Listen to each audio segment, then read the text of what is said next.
Olá, vamos dar continuidade ao nosso curso do Corpo de Engenheiros da Marinha.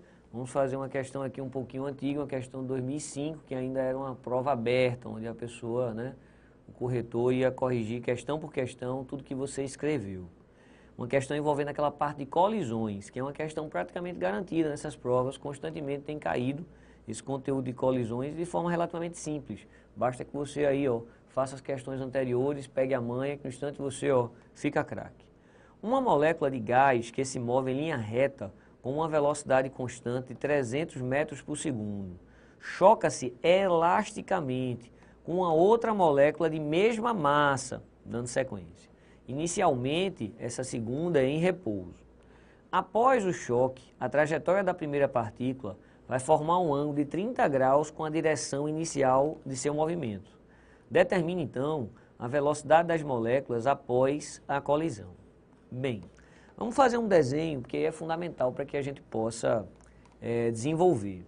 Então, na prática, a gente tem uma partícula de massa m que se movimenta com a velocidade que eu vou chamar de V0, mas esse V0 já foi falado aqui, que é 300 metros por segundo. Daqui a pouco a gente usa. E aí, ela vai bater, o que eu chamo de bandinha, numa outra cidadã que está parada. Isso aqui seria a situação, então, antes da colisão. Então, antes da colisão é essa situação. Depois da colisão, o que vai ocorrer é que essa que acabou de bater, ela vai mudar a sua direção e a sua velocidade.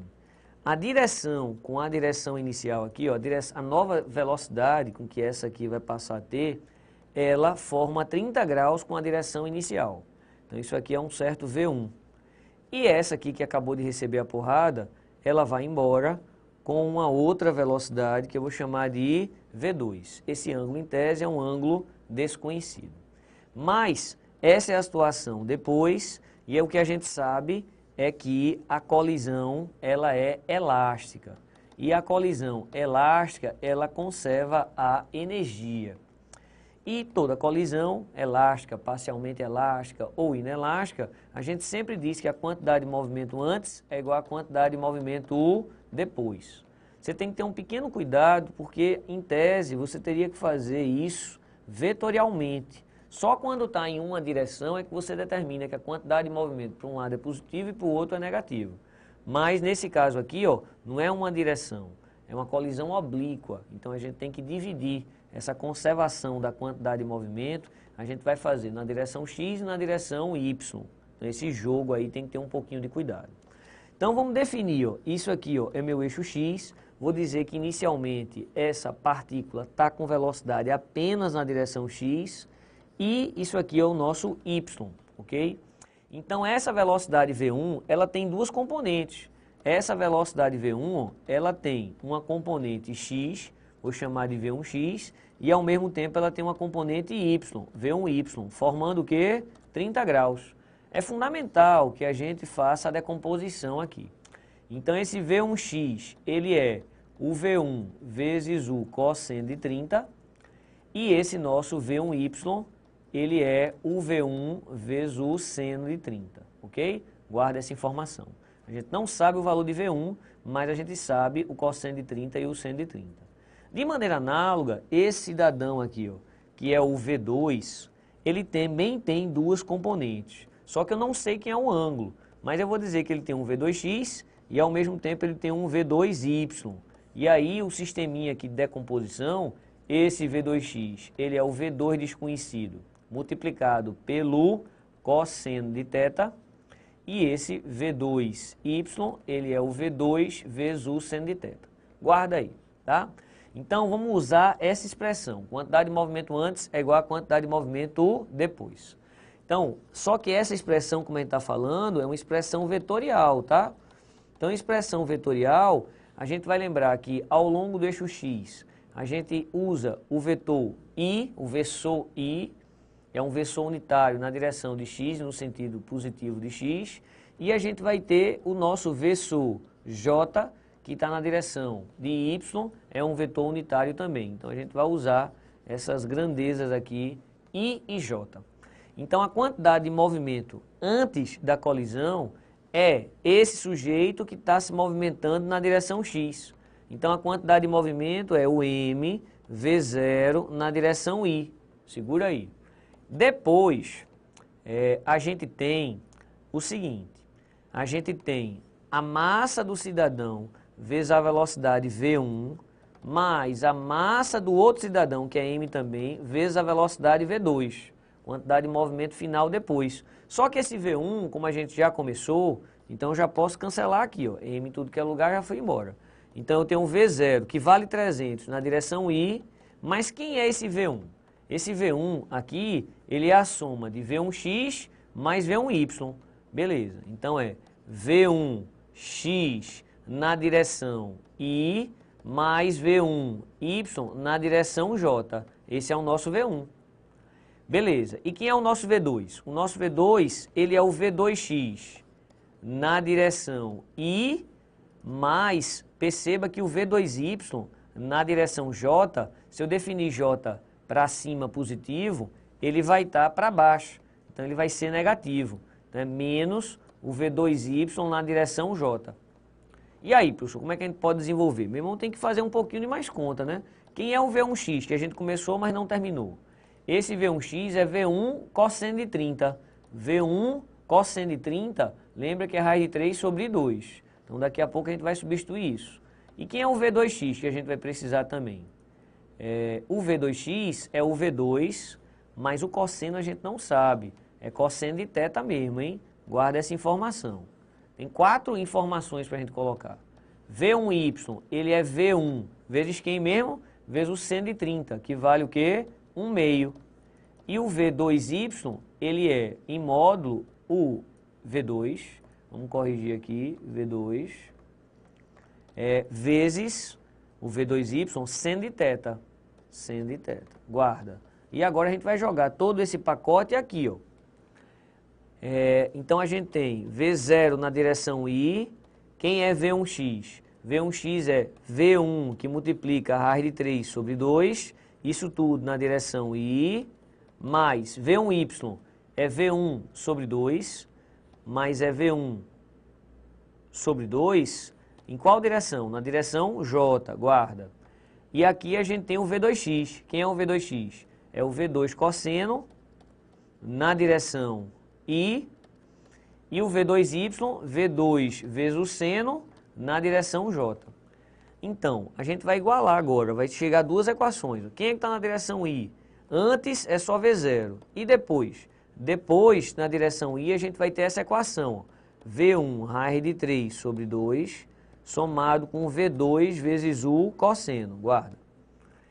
E na direção j aqui não tem ninguém, então é zero. E na direção j a gente tem V1 sobre 2. E na direção j a gente tem menos V2 vezes o seno.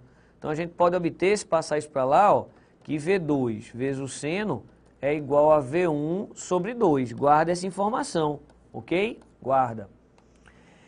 Bem, então agora a gente já fez tudo que podia fazer da parte de quantidade de movimento antes igual a quantidade de movimento depois. A outra equação que a gente tem é a parte de energia. A energia, ela é conservada, então a energia mecânica no início é igual à energia mecânica no final. No início, a gente só tem uma energia cinética, m v0 ao quadrado sobre 2.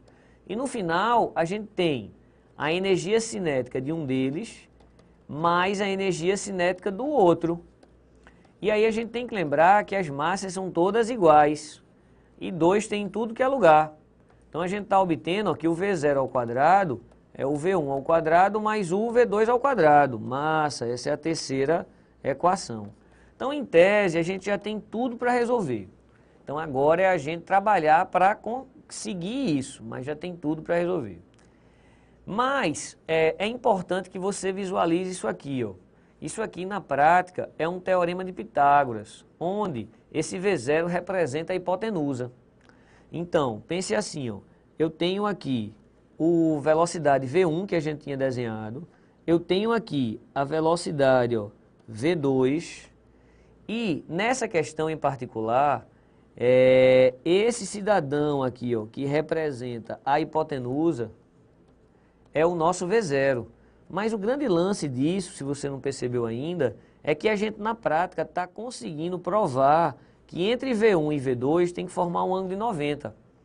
Professor, isso é uma regra? Rapaz, toda vez que a colisão ela for elástica e as massas elas forem iguais e uma delas estiverem em repouso no início, que é o que aconteceu aqui, ó, uma delas estava em repouso, as massas eram iguais e a colisão era oblíqua e elástica.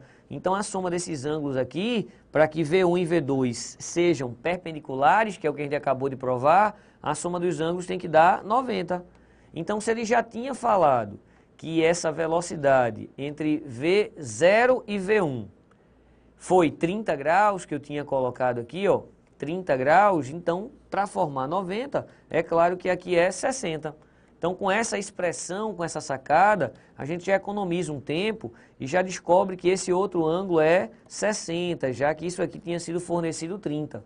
Então θ desconhecido era 60, aí vamos ver só com cuidado se esse θ é igual ao nosso θ, tá?